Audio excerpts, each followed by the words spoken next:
നമസ്കാരം. മഹത്തായ ഒരു ഭക്ഷ്യ സംസ്കാരത്തെ പരിചയപ്പെടുത്തുകയും തിരിച്ചുപിടിക്കുകയും എന്ന ലക്ഷ്യത്തോടെ SKV ഗവൺമെന്റ് ഹയർ സെക്കൻഡറി സ്കൂളിന്റെ ആഭിമുഖ്യത്തിൽ നടത്തിയ ഭക്ഷ്യമേള രുചി നാട്ടുരുചിയിലേക്ക് ഏവർക്കും സ്വാഗതം. ഭക്ഷണം തന്നെയാണ് ഔഷധമെന്ന് എല്ലാ ആരോഗ്യശാസ്ത്രവും പറയുന്നു.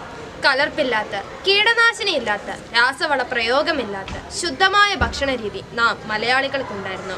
നമ്മുടെ കൃഷിയിടങ്ങളിൽ നിന്നും വീട്ടിടങ്ങളിൽ നിന്നുമൊക്കെ നട്ടു നനച്ചുണ്ടാക്കിയ വിളകളിൽ നിന്നും ലഭ്യമായിരുന്നു. നമ്മുടെ ആരോഗ്യത്തെ നശിപ്പിക്കുന്നതിൽ ഒന്നാം സ്ഥാനത്ത് നിൽക്കുന്നത് തെറ്റായ ഭക്ഷണശീലങ്ങളാണ്. ജങ്ക് ഫുഡ്സ്, അമിതമായ മസാലക്കൂട്ടുകൾ, കൃത്രിമരാസ പദാർത്ഥ ചേരുവകളെല്ലാം ചേർത്ത് രുചിയോടെ ഭക്ഷിക്കുമ്പോൾ നാം കീഴടങ്ങുന്നത് ക്യാൻസർ പോലുള്ള മാരക രോഗങ്ങൾക്കാണ്. ഏറ്റവും സ്വാദിഷ്ടവും ആരോഗ്യദായകവുമായ നമ്മുടെ ആ നഷ്ടപ്പെട്ട നാട്ടുരുചികളെ നമുക്കൊന്ന് പരിചയപ്പെടാം. കപ്പ വിഭവങ്ങൾ, വാഴ വിഭവങ്ങൾ, ഇലക്കറികൾ, നാട്ടുപലഹാരങ്ങൾ എന്നിവയുടെ കൊതിയൂറുന്ന കലവറയിലേക്ക് നമുക്ക് പോകാം.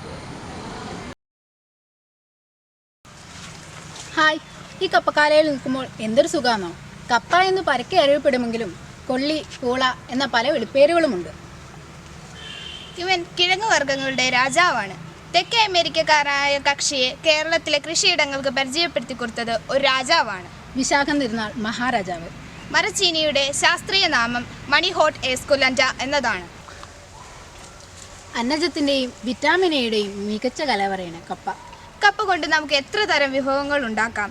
കപ്പ പുഴുക്ക്, കപ്പക്കറി, അവലോസ്, പുട്ട്. തീർന്നില്ല മക്കളെ, 25-ൽ പരം വിഭവങ്ങളുണ്ട്.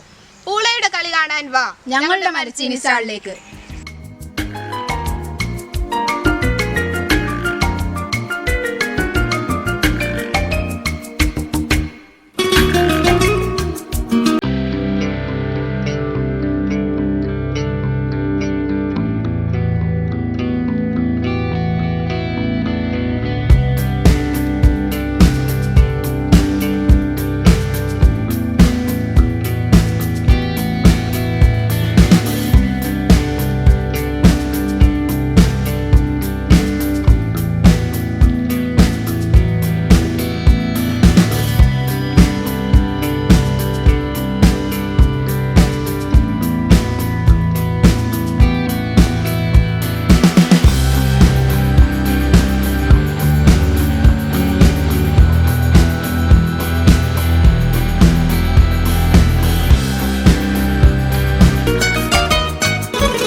തയ്യാറാക്കിക്കൊണ്ട് വന്നിരിക്കുന്നത് കപ്പ കൊണ്ട് മാത്രം.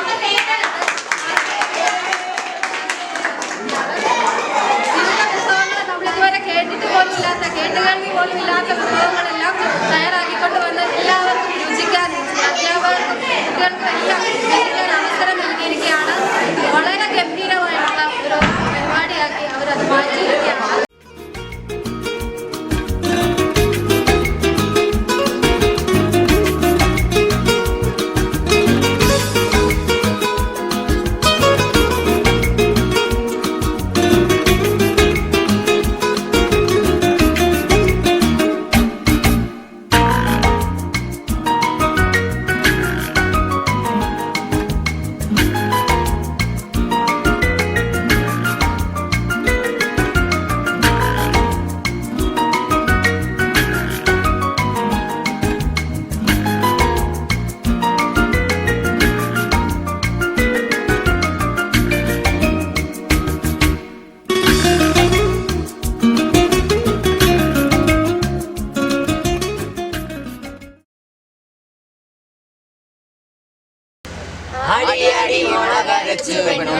ചട്ടിക്കറി വെച്ചു, ചീര കൊള്ളാം, പിന്നെ ചീരക്കറി കൊള്ളാം, ചീരക്കറി വെച്ച പെണ്ണും കൊള്ളാം.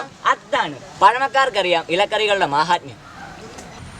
പണ്ട് നമ്മുടെ തൊടിയിലേക്ക് ഒന്നിറങ്ങിയാൽ മതി, കുപ്പച്ചീര, വേലിച്ചീര, പച്ചച്ചീര, സാമ്പാർ ചീര, മുരിങ്ങയില തുടങ്ങിയവയെല്ലാം നമ്മുടെ വീട്ടുമുറ്റത്ത് ലഭ്യമായിരുന്നു.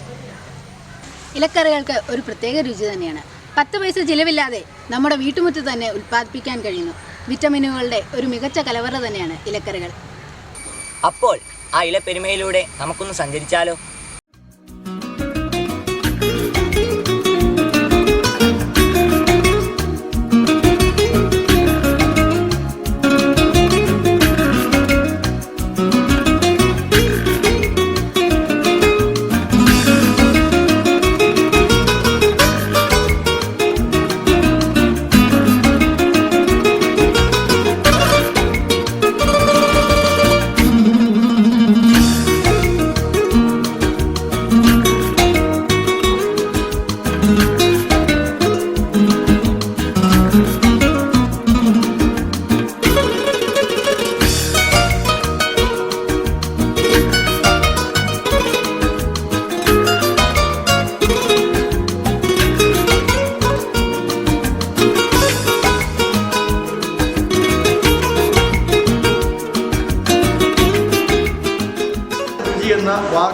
പ്രസക്തമാക്കുന്ന രീതിയിൽ വളരെ നല്ല രീതിയിലാണ് ഈ വിഭവങ്ങളിവിടെ തയ്യാറാക്കിയിരിക്കുന്നത്.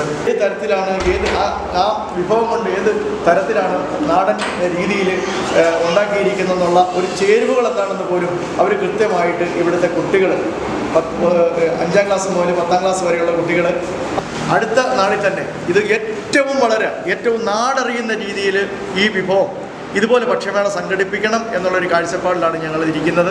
ഇത് ഈ നാടിന് ഒരു പ്രചോദനമാകും. ഇവിടുത്തെ സംസ്കാരം, ഇവിടുത്തെ കുട്ടികളുടെ അച്ചടക്കം, ഇവിടുത്തെ കുട്ടികളുടെ പെരുമാറ്റം, അവർ മുന്നോട്ടുള്ളവരുടെ പ്രയാണത്തിൽ ഇതൊരു മുതൽക്കൂട്ടാകുമെന്ന് പറഞ്ഞുകൊണ്ട് എല്ലാ കുട്ടികൾക്കും അഭിനന്ദനങ്ങൾ അർപ്പിക്കുകയാണ്. മ്യൂക്ക പാരഡീസിയാക്ക എന്താല്ലേ, നമ്മുടെ വാഴയുടെ ശാസ്ത്രനാമമാണിത്. ലോകത്തിൽ ഏറ്റവും കൂടുതൽ വാഴപ്പഴം ഉൽപ്പാദിപ്പിക്കുന്നത് നമ്മുടെ രാജ്യമായ ഇന്ത്യയാണ്.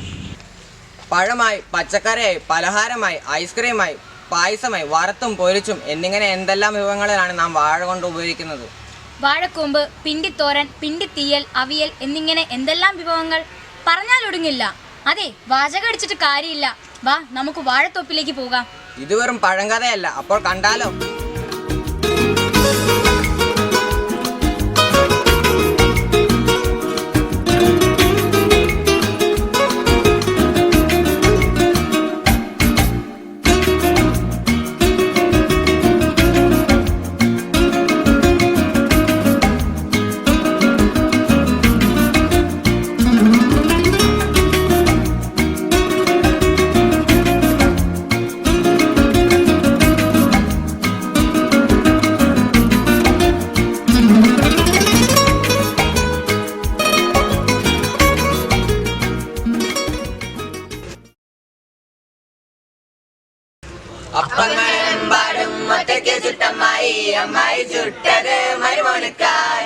എന്തൊക്കെ അപ്പങ്ങളല്ലേ? അച്ചപ്പം, കുഴലപ്പം, ചീപ്പപ്പം, വട, ബോണ്ട, സുഖിയ. ഇപ്പൊ തന്നെ വായിൽ വെള്ളം ഊറുന്നു. അപ്പോൾ നമുക്ക് ഒരു നല്ല നാടൻ പലഹാരക്കൂട്ടങ്ങൾ പരിചയപ്പെട്ടാലോ? ഒന്നും ബേക്കറി പലഹാരങ്ങളല്ല, നല്ല നാടൻ വെളിച്ചെണ്ണയിൽ തയ്യാറാക്കിയത്, നല്ല ആവിയിൽ വെന്തെടുത്തത്, കല്ലിൽ ചുട്ടെടുത്തത്. നിർത്ത് നമുക്ക് അങ്ങോട്ട് പോകാം, SKVയിലെ പലഹാര കൂട്ടിലേക്ക്.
നമ്മുടെ ചുറ്റുവട്ടത്ത് കിട്ടുന്ന വിഭവങ്ങൾ കൊണ്ട് കുട്ടികൾ വൈവിധ്യമാർന്ന വിഭവങ്ങളാണ് ഉണ്ടാക്കിയിരിക്കുന്നത്.